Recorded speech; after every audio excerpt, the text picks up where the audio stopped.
Hello, good afternoon to you all, and it's very nice meeting with you. I think this is my first offline conference after almost 2 years. So I'm quite glad. This is the first time I just came back 2 years ago from Washington. Had several conference there, so this is a very unique experience for me as well. But thank you for having me. And today's panel discussion will explore the topic of leveraging digitalization and its role in transforming global value chains and enabling smaller business to reach the world. And I would like to firstly extend the appreciation from the Center for Indonesian Policy Studies for your participation in today's panel. And I hope you will be able to get something out from our discussion today. And to discuss this further, we already have two speakers with us. I think firstly, I would like to introduce you to Ms. Louisa Tomar.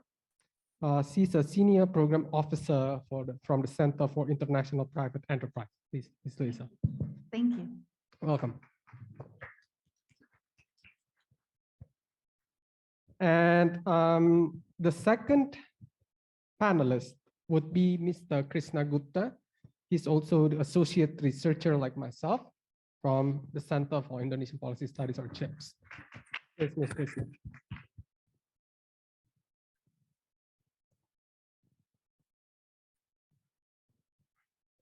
So together with our wonderful panel today, we would like to explore how digitalization is improving access, improving efficiency, reducing bottlenecks, reshaping global communications, networking, and increasing transparency in global trade and value chains.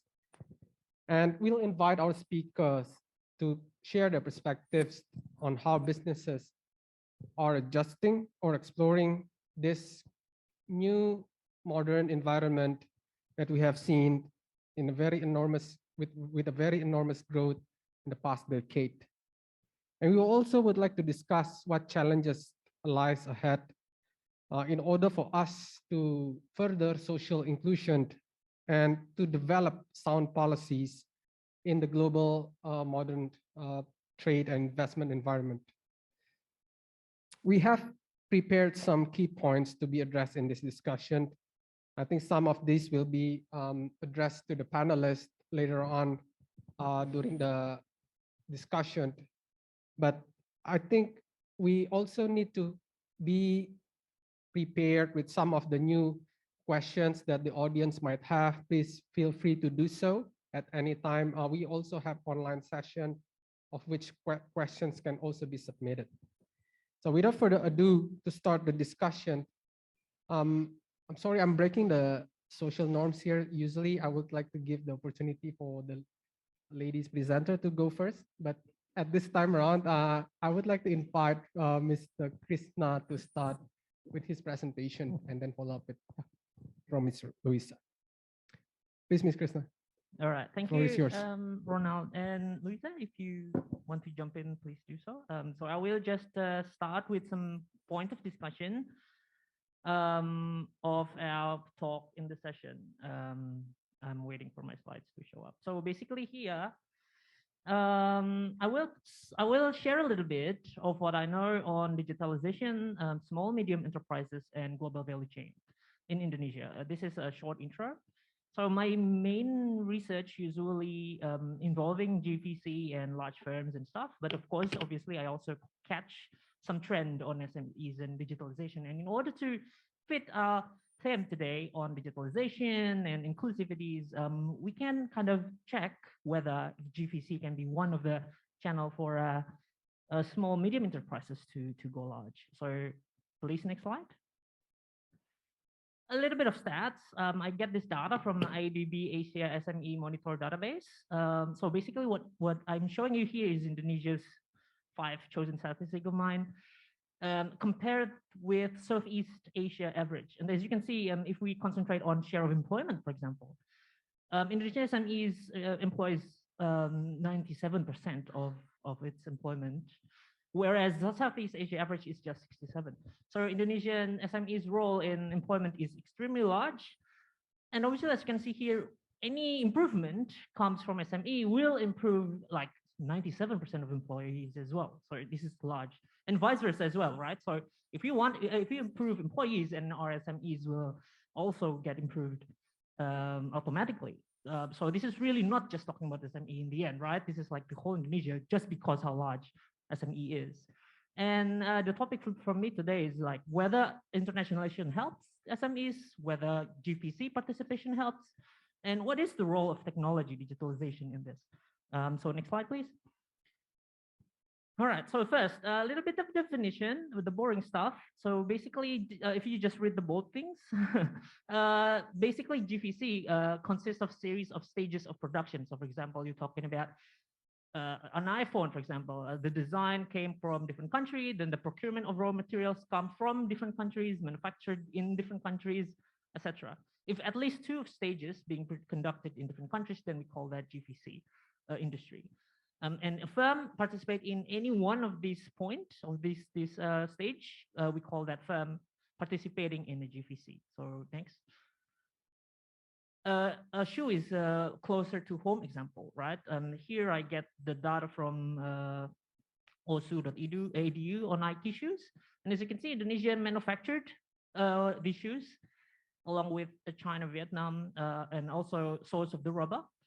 However, although we can definitely say, oh, Indonesia make good shoes, so we kind of export a lot of shoes, we can't really say that, right? Because other part of the shoes comes from elsewhere. The EVA foam, for example, comes from China. A Nike shoes without the foam is not a Nike shoes, it's just a shoes, right? Also, the design comes from the United States and etc. This is global value chain. Next, please.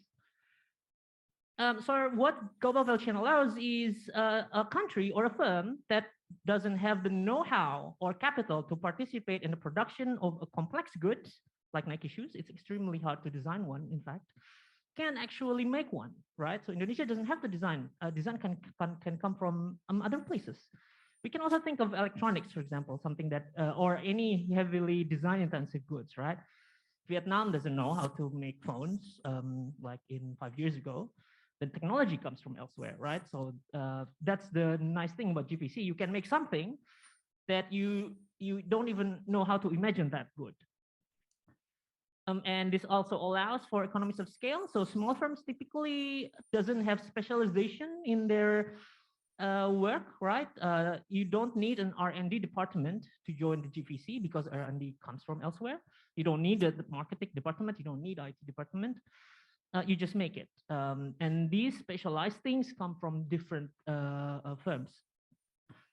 And some firms that actually participate in this GVC, even though initially they know only how to manufacture it, they learn, at least some of them, right? Like if you have 1,000 firms participating in GVC, 10 of them might learn from their partners, and that's already good.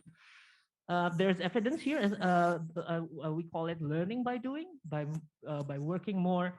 You start to move up the value chain.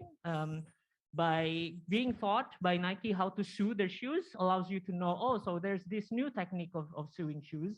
And then the Nike suppliers can also start manufacturing other design. They can even develop their own brand when they learn from different firms that have more R&D. So this is what GVC allows firms to do. So next, please.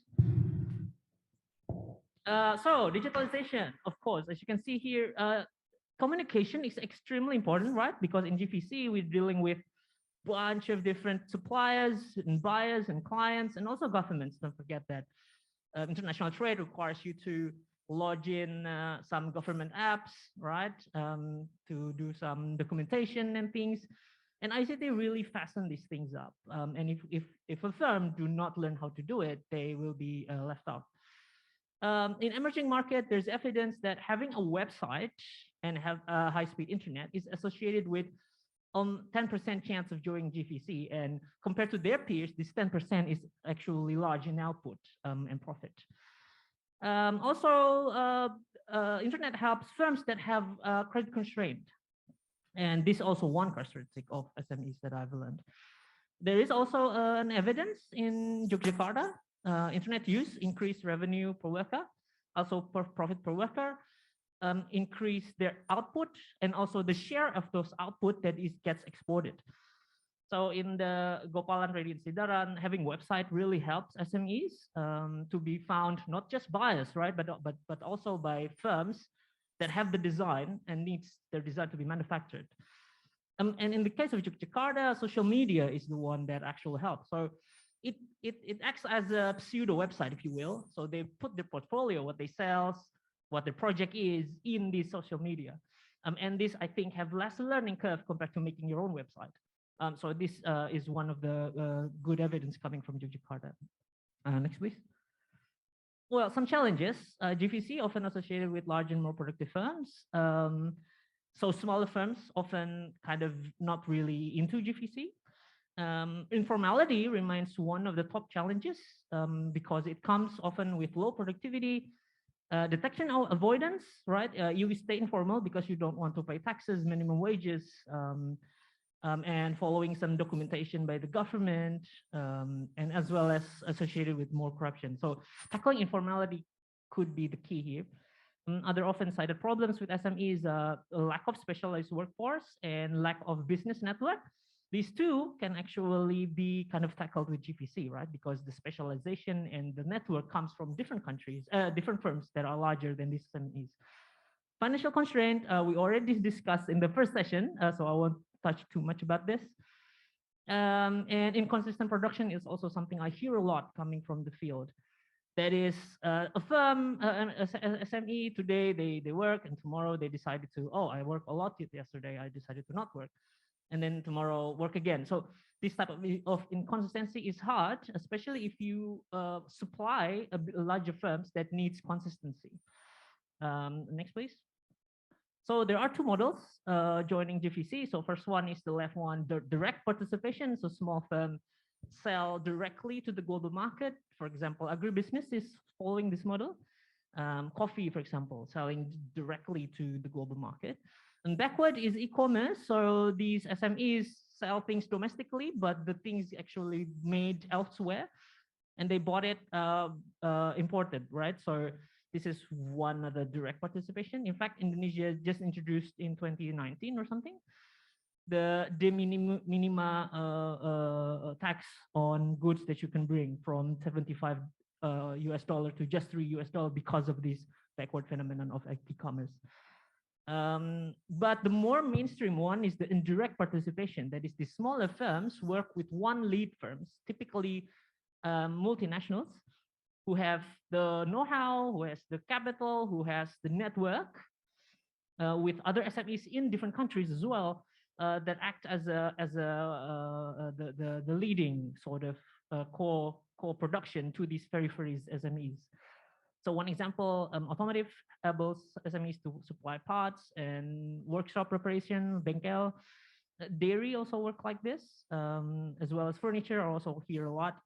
A lead firm that came and asked furniture makers the design that the foreigners want, something like that. So this indirect participation is more common in many countries. Next, please. A bit of 4 lessons. So one, invite leaders, because the second one, the indirect participation, is like one of the most, the more mainstream one compared to the indirect, compared to the direct one. So inviting leaders, as in particular SMEs, with good partnership program with the UMKM, with the SMEs, is could be a key here. Especially leader can pull a large number of SMEs to tackle inconsistency problem, right? If you have 1,000 partners, 5 of them decided not to work, could not disrupt too much of the supply chain compared to if you just one firm. They also can spill know-how networks, provide incentive. So some firms can learn from this leader, right? Starting to go big, probably start their own brand or something. And this goes to the next point, where we need to provide incentives to these SMEs to go formal and go big.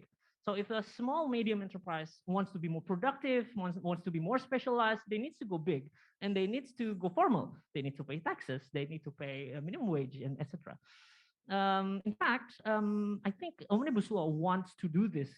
They try to give more incentives for SMEs to go formal. I think this warrants a merit to check whether it actually helps the Omnibus Law implementation, the OSS, how SMEs now gets to be more formal compared to the previous ones. This is something that I'm looking at as well for the future talk.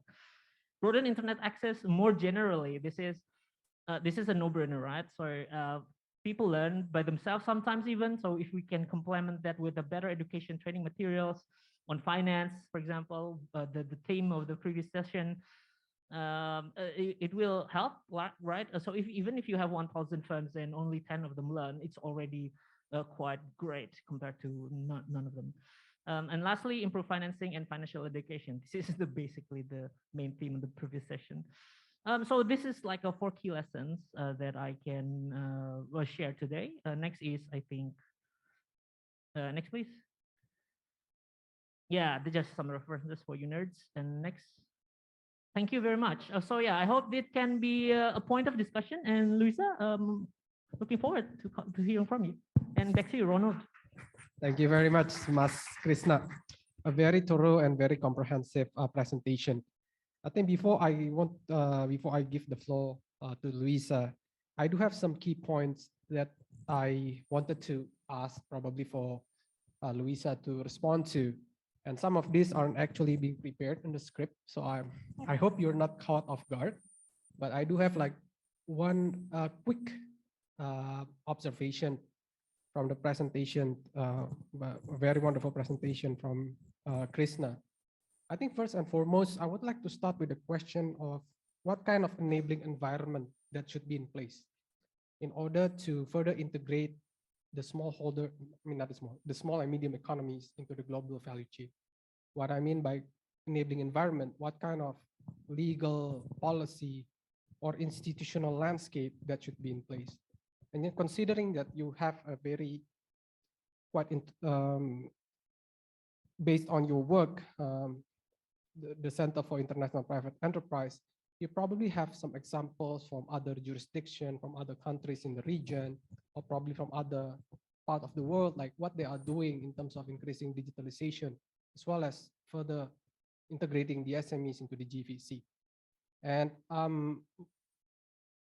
based on that response, I would certainly will follow up with some other questions.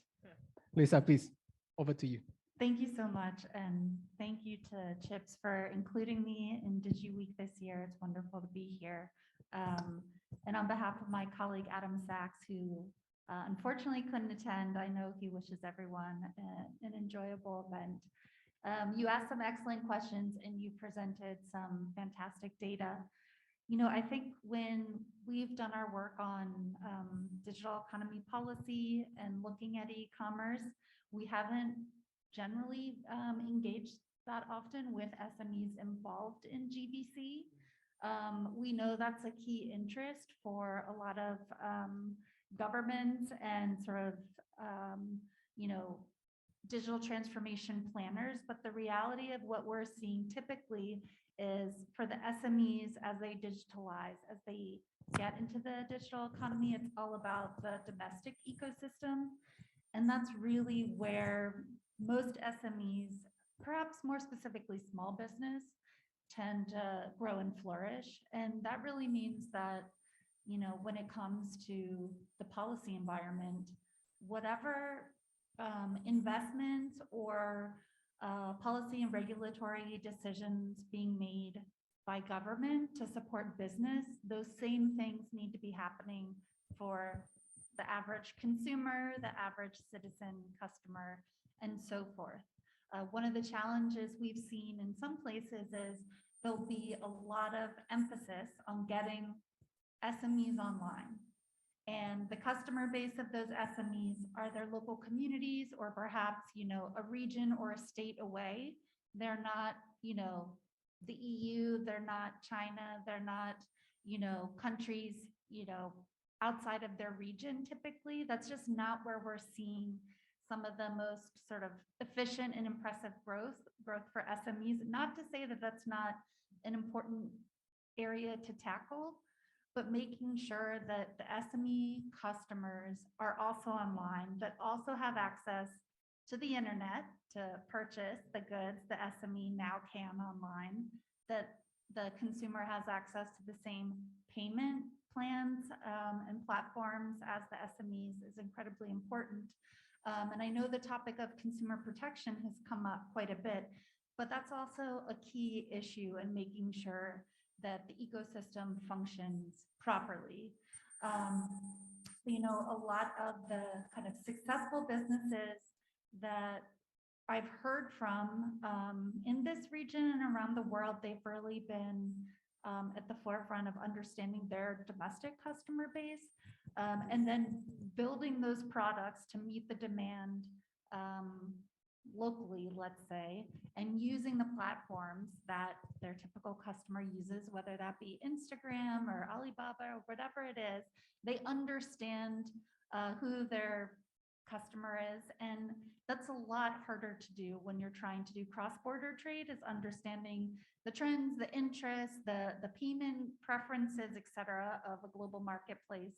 But the other thing we have found, if I may, is joining these global, perhaps less like supply chains, but more like global e-commerce sites, which is something a lot of SMEs want to do, is to your point on sort of the production capacity. The same is the case for SMEs trying to join these global e-commerce sites. Usually the quota of inventory required is way beyond what a small business is typically prepared for. One example I can think of is the transition of entrepreneurs, for example, with the organization we worked with in Bangladesh. During the pandemic, many of the garment workers transitioned to making PPE, protective equipment to sell abroad and in the region. And there was huge demand and they wanted to join this global supply chain. And the biggest challenges came domestically. How did they register a new business online? How do they sort of deal with the logistics? How do they deal with things related to consumer protection, right? What if there's a big purchase made and then the purchaser cancels the transaction, right? And they have to reabsorb all that material. These challenges are really hard for SMEs, and they really need government support and also support from business associations and chambers of commerce so that they can act collectively and sort of address some of these, just some of the natural challenges that come with being a small business. I hope I answered your question. I think it's quite thorough and very comprehensive. Thank you very much. Krisna, do you want to respond to Louisa, or because I do have some follow-up questions before I move on? Oh yeah, probably just a little bit, right? I guess we are on the same page on the trouble that SMEs have, right? So this is one reason why also in different countries, the indirect participation is the one that kind of thrive, right? So you have these one big firm that actually absorb those uncertainties. So if suddenly they have too much production, then this big firm is the one who has to sell it somewhere, right? The SME is still gonna do what they're doing. They also the one who look for markets.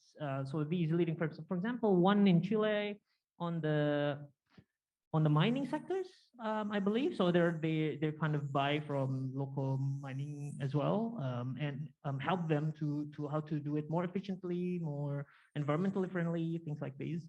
And they are the one who absorb overcapacity or even undercapacity. They were the one who fulfilled it. So this is one reason why, Ms. Ronald, the indirect participation is one of the ways if SMEs wants to go global. Also, then it comes to this point where these lead firms then needs to be accommodated what they need. So, for example, just in the Nike example, for just to make an argument. So, if you, for example, hold import of EVA foam from China, no matter how good you are in sewing the shoes, you won't make Nike shoes without this foam, right? Eventually, even if your SMEs are making these shoes in their workshop, they can't because the foam cannot be imported. So, for example, cross-border trading is something that's a must. But I agree with Louisa, like most of the things that make lead firms thrive will also make SMEs thrive. Making sure that informality is tackled is also like one key difference maker.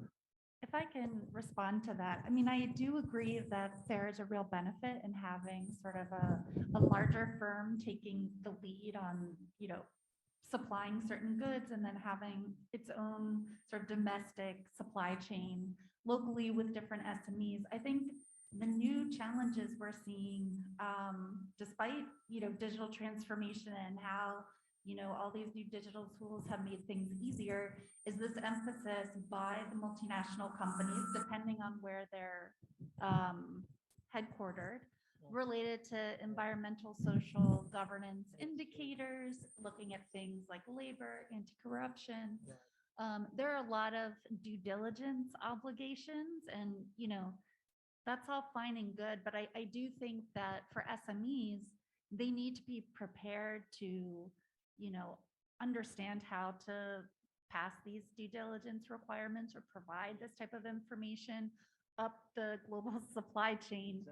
And they need support from, training institutions and government and others so that they can compete effectively. I mean, part of, having a competitive digital economy is that there's a lot of trust in the business taking place in the country. So I think that's just another area. It's, kind of an analog issue that has not gone away, nor should it. But it's something to consider as part of like a, bringing Indonesia, for example, into this global supply chain for whatever product it may be, and certainly for any country that's pursuing that. Thank you very much, Louisa, for the follow-up. My other question would be, I'm trying to categorize like the three main topics we are discussing. First is digitalization, second would be SMEs, and the third would be the global value chain. So just picking up our discussion on SMEs, I know Krisna also raised this during his presentation about the need to have the right incentive for SMEs.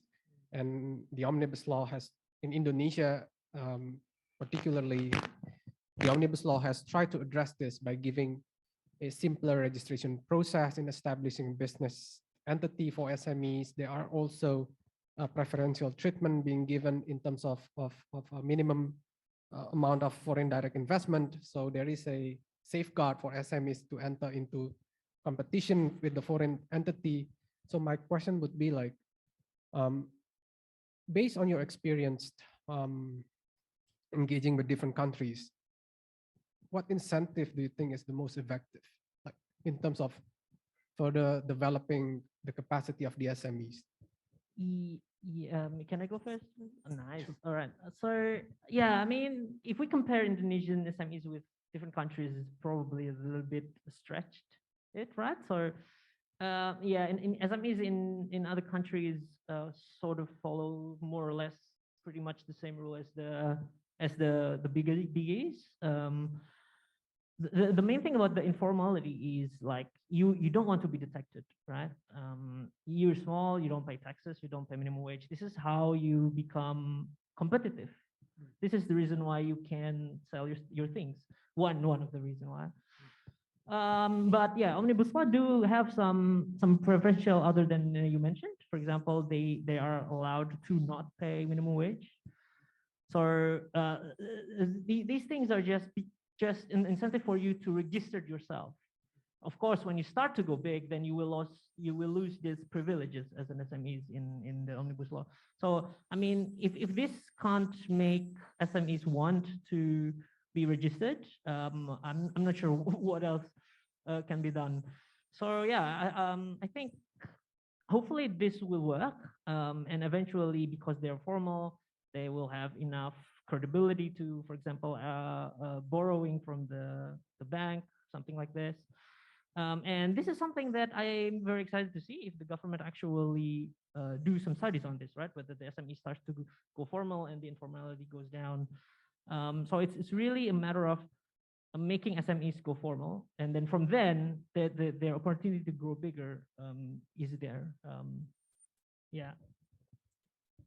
Thank you for the question, and hearing your response is really helpful. I think I have less to say about sort of just incentives towards formalization, but in terms of incentives for existing small businesses or entrepreneurs to transition or start a business online, especially in a formal context, there has to be recognition that that has a lot of upfront investment and costs for the small business, both in terms of just like the devices, access to internet, but also in terms of the human resources and capacity they need in-house.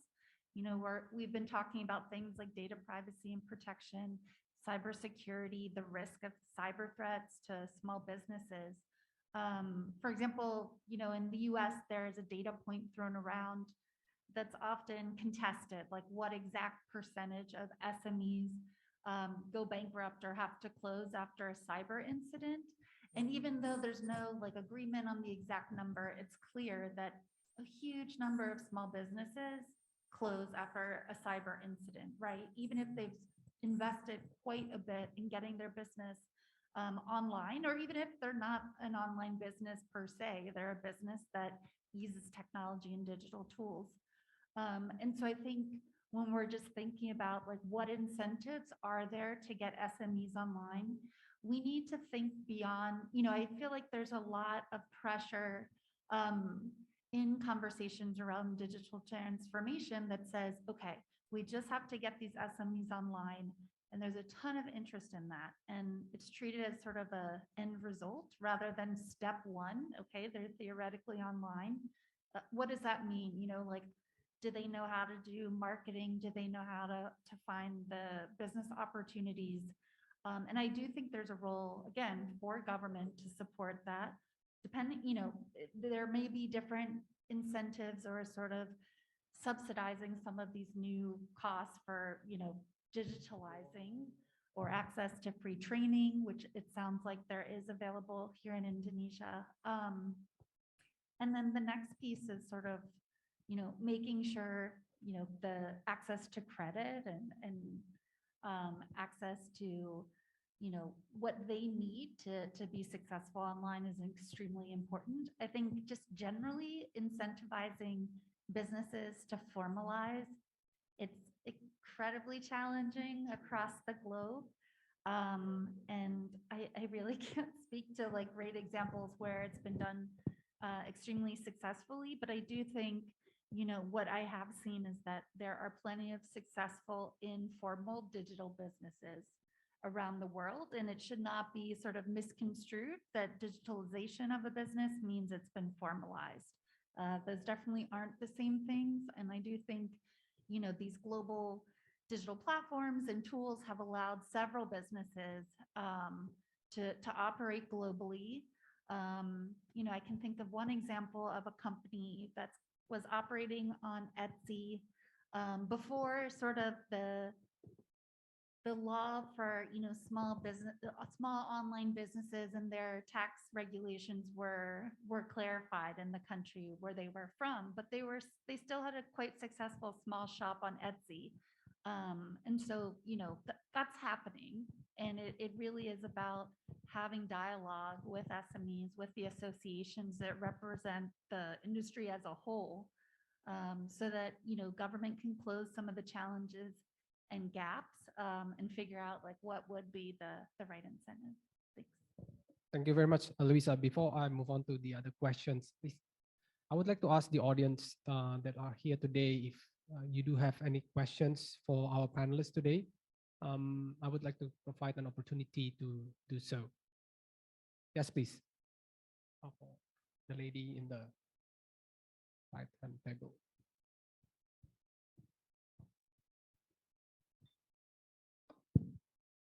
Good afternoon. My name is Gita from Universitas Lampung. Yeah, I think one of the thing that the gap is when we are talking about SMEs and also the local people, there will be a big gap.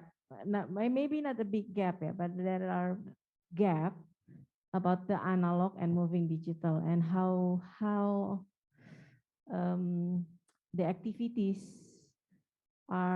could be acknowledged in digital, and is it e-commerce are giving the best solution, or it's just another things that they have to learn, and it become the burden because not only the technology, yeah, not only the production, but also the technology difficulties that they are going to have.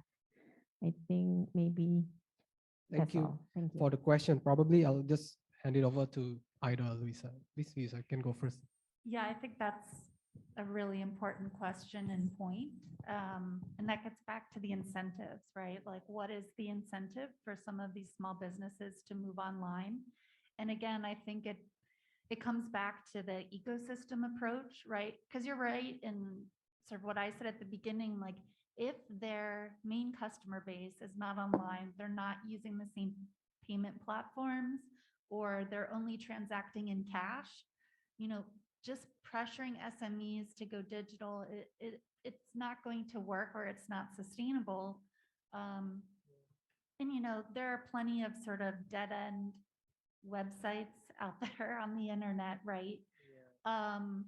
And there are a lot of businesses that work really hard to get their products onto global e-commerce giants, and they sell very little because it's just, not, just the top 5 to 10, responses. And when you search for something, gets selected. So, again, that goes back to having, I think, strong business community and associations and chambers that can represent those SMEs. On the other hand, I would say, going back to sort of some elements of this conversation on the efficiency side, there may be ways to adopt digital tools such as software as a service or other sort of free or affordable online products that will make the business more efficient. And so you could have, a newly digitalized business in terms of how it's run, even if it doesn't engage itself in e-commerce.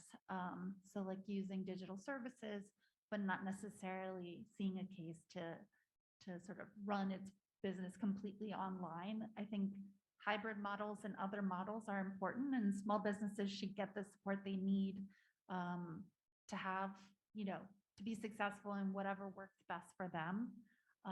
And that's just important for government to consider, as well as the, kind of the development community that's out there applying a lot of pressure on, local business ecosystems. I think I can add a little bit on that. So this is based on the Valentina et al. Work that I cited in my slide. So in the Yogyakarta case, the use of social media helps.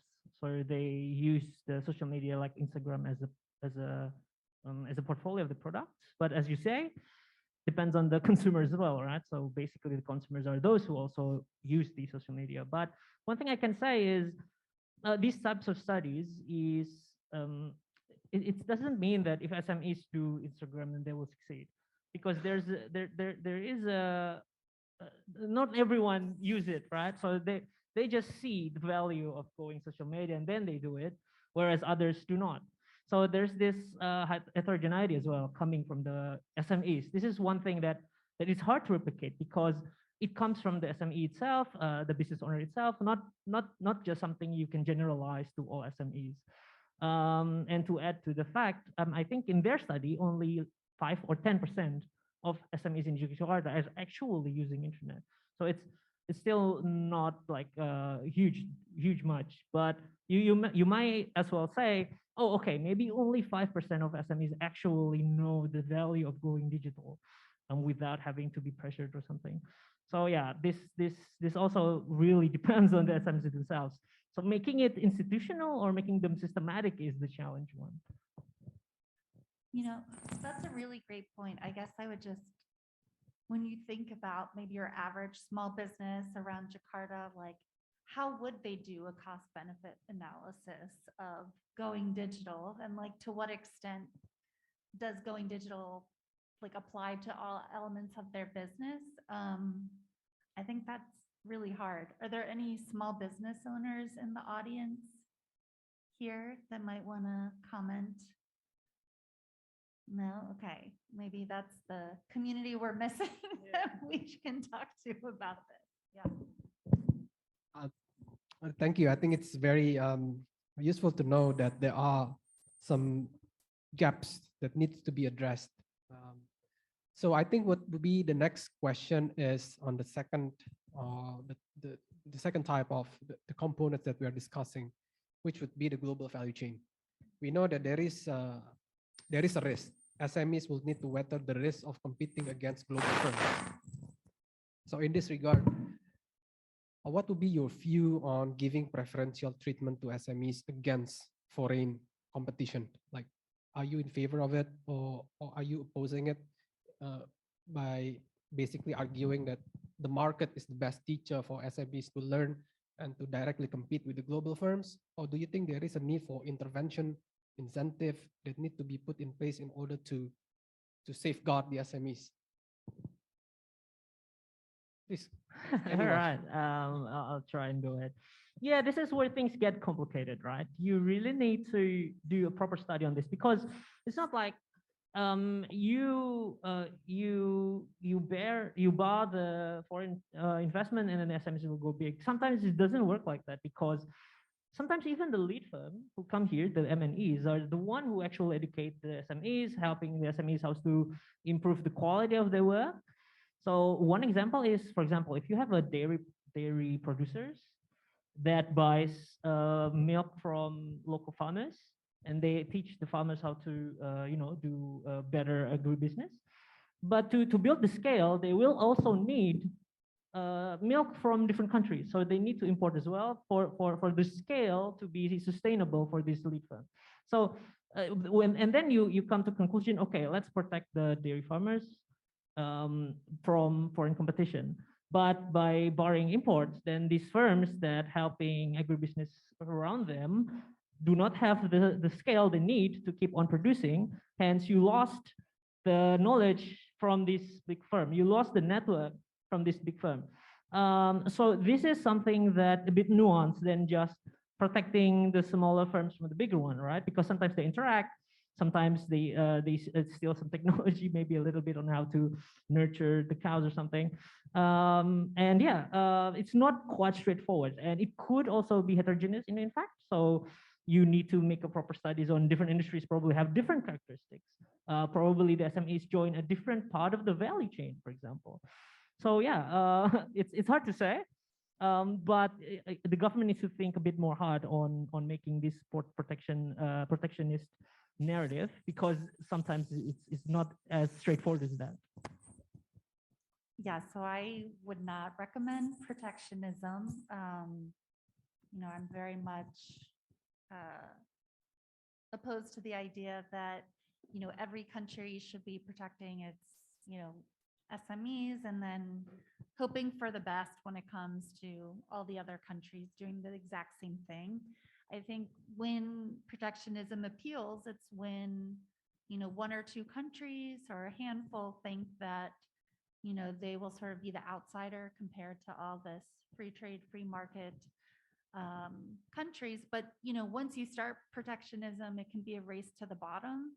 And I agree when it comes to sort of technology transfer or sort of the development of new industries or more competitive products, you really need the external kind of pressure from existing companies or other ideas or better products or the global value chain opportunities. It is very rare that protectionism has worked successfully sort of boost an SME environment where they become globally competitive. I don't think that really happens. They may become domestically competitive, but I think there are other ways to get those SMEs to become domestically competitive than protectionism. Yeah. Thank you. I think it's very true, and I would certainly share that view. The third elements of the discussion was about digitalization. So the same thing that I wanted to ask, like how we further digital infrastructure through the right enabling environment, how we actually achieve that. Because for Indonesia, I think in terms of mobile phone access, we are, I mean, not just Indonesia, even the region in general. Southeast Asia is quite advanced and developed in that part. So what what other incentive or what other missing elements of the enabling environment in order to increase the role of digitalization to benefit the SMEs besides giving like access to internet? That's a great question, and I think why we're all here at DigiWeek this year.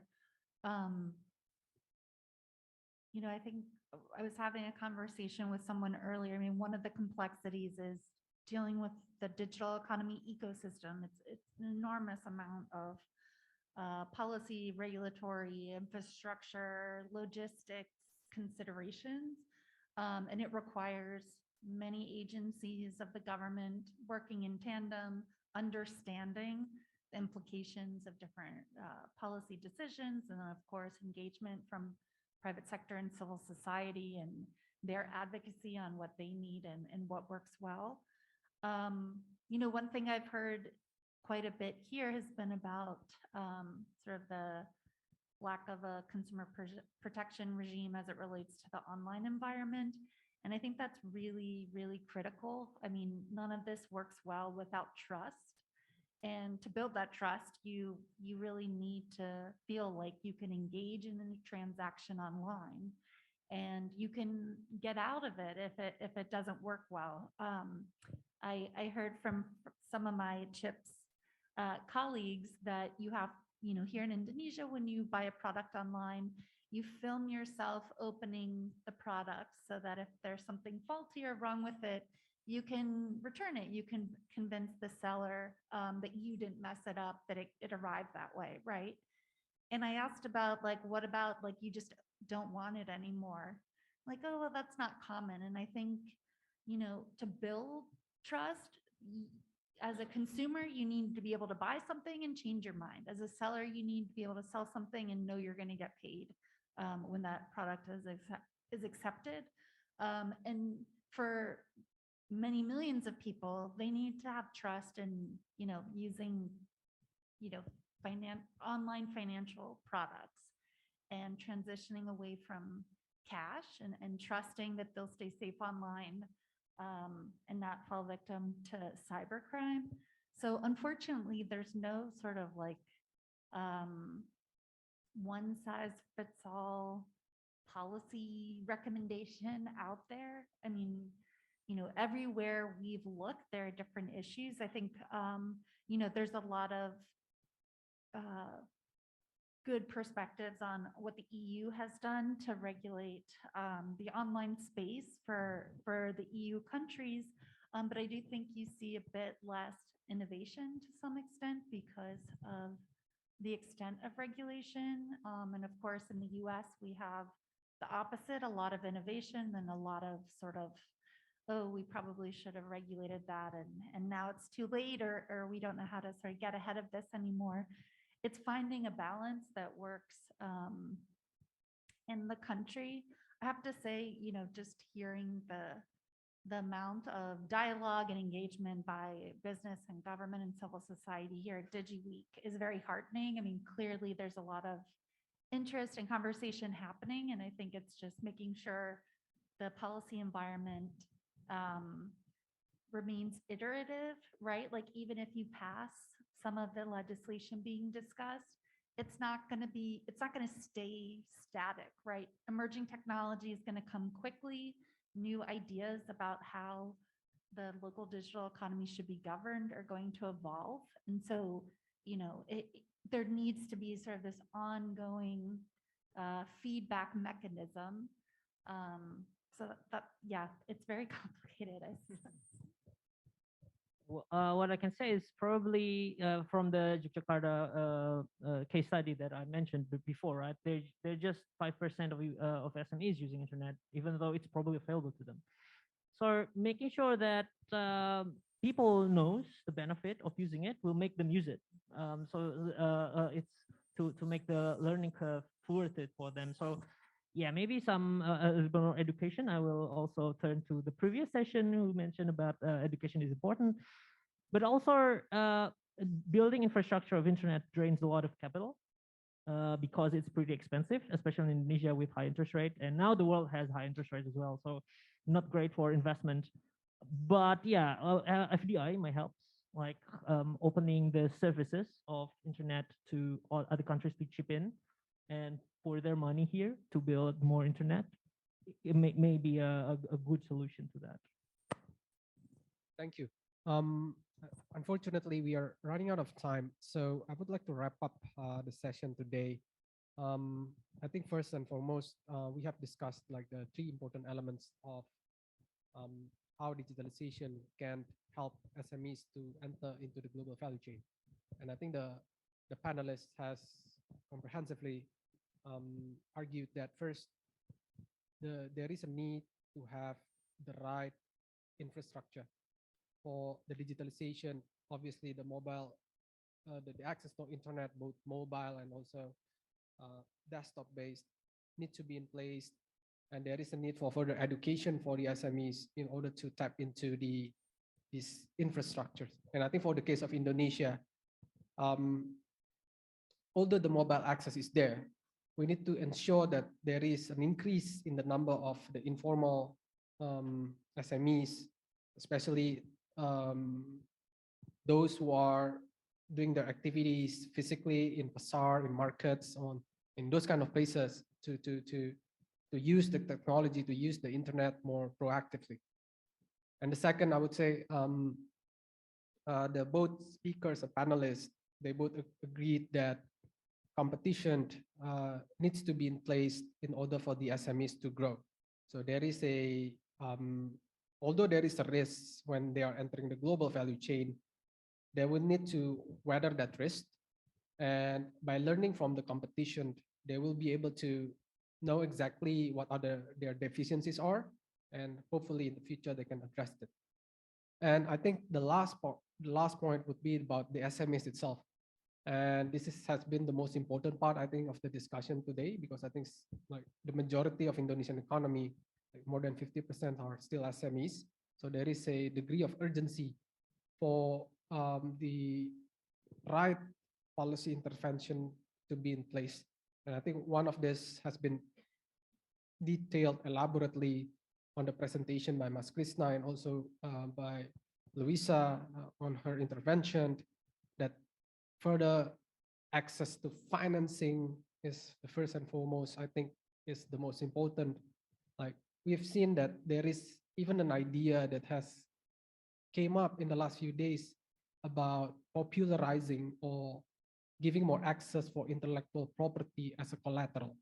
So I think this is one of the key breakthrough that we should be more advocating, because SMEs, they can compete with the bigger, larger firms where by using their own innovation. I mean, intellectual property is an essential items here. And I think with this new introduction of using this as a source of financing would be one of the alternative. And I think lastly, but also the most important is human resources. And this has been emphasized often by both Krisna and Louisa. There is a need for education on this. So I think entrepreneurship education needs to be introduced in our educational system. It needs to be, there is a need to change the mindset from being an employee to becoming a business owner, because this is something that is also related with how the mindset is common in the country. So I think I'll just stop there, and really would like to extend my appreciation on behalf of CIPS for attending today's discussion, especially for Krisna and Louisa for contributing to the topic, which I think would be very relevant for our policy discussion and debate. Well, thank you very much for today, and I hope I'll be seeing you all in the near future. Thank you. Thank you. Thank you.